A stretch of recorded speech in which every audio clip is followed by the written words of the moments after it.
Hello, everyone. Just checking in with you during week 3. I hope your week is going well. So I just posted your grades for the Reconstruction Source Analysis assignment that you submitted last week. So take a look at my feedback from that assignment. And I noticed a few issues, so I wanted to take a few minutes to go over that assignment. And I want to clarify any confusion moving forward, because you do have another source analysis due this week regarding the Chinese plight. So I want to make sure you don't make the same mistakes. So for the most part, all of you did great, but like I mentioned, there's a few things that I wanted to go over. And since this is your first source analysis, I thought it'd be a good idea to just go over the whole analysis. So what I asked you to do was to review this source and then submit this template. And I didn't care about what type of format you used. You could have just filled in the boxes and submitted it just like this, or you could have rearranged it and put in paragraphs, or however you wanted to do it. As long as all of the information here is provided in your submission, then it was fine. So let's go over it.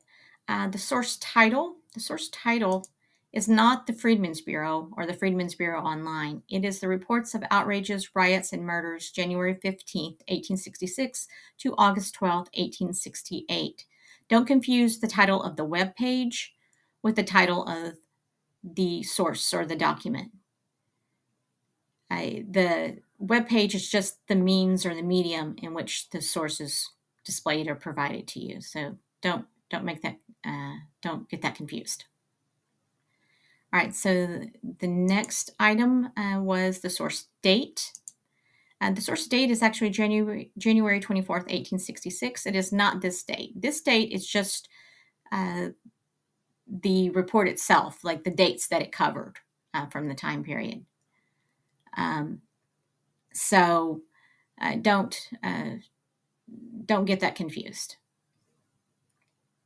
All right, and next you needed to do the source author. The author is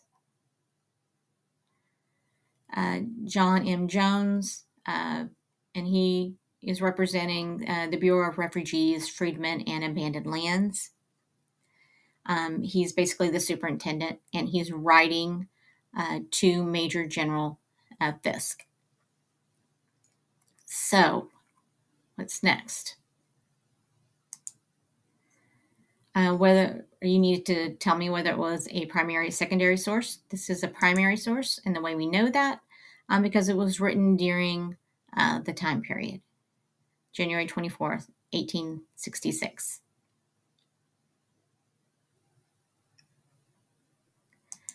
Okay, and the historical context. What I was looking for here is what was going on at the time. And I don't mean what was going on in this particular sort or this particular report. The fact that violence was being perpetrated upon former slaves. I'm not looking for that. I'm looking for what's going on around it. So basically, think about what had just happened.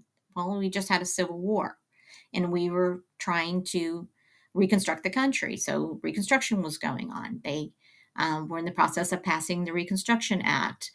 The 13th Amendment had been passed that freed the slaves. All of those things you could have mentioned, and that's really what I was looking for. And then the intended audience. The intended audience is pretty straightforward here. It is Major General Fisk. And if you'll remember, as a result of the Reconstruction Act, or shortly thereafter the Civil War, the country was divided into military zones. It was kind of a way to oversee Reconstruction. They wanted to protect the freedmen against violence. They wanted to make sure that the southern states weren't trying to reform their governments, or if they were, kind of oversee how they were doing it. So that, hence Major General Fisk, he was part of the military. So that's one thing you can look at there. the purpose, and the purpose is where you want to really read the content. What was he trying to do here? Well, he was trying to inform General Fisk about the violence that had been reported, that had been perpetrated against the freedmen. He was trying to both inform and possibly persuade him to do something about it. So, he's writing to let him know, to give him information about what was happening. And then the point of view. Don't assume that the person working for the Bureau of Refugees, Freedmen, and Abandoned Lands, or those working on behalf of the freedmen, were either former slaves or were Black, because the Congress is the one who helped create this organization. So don't just assume because it has the word freedman on it, or that to be a member of it, you had to be a freedman.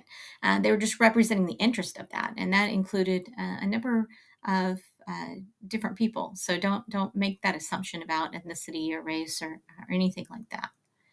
What you could say is that their viewpoint is that the freedmen needed to be protected. In a sense, that is a bias in a way. It's kind of a social bias, but that was they had an interest in this. So that was really more their point of view. All right, so that's it for this source. I hope this was helpful. The other thing that I wanted to point out on your source analysis, there is a rubric. So this is, basically how I divided up the points. You'll notice here it says extra credit. That just means I threw an extra point in there because when I created this, it really came out to 24 points, and I just needed to round it up to 25 points. That's really the only reason I did that. So you just get an extra point just for submitting it. So that's what that is. But if you have any questions about my feedback, or about how to do source analysis, or about how to figure out historical context, or just about any of the lectures or anything, please let me know. I'm happy to help. Okay, well, I will see you soon.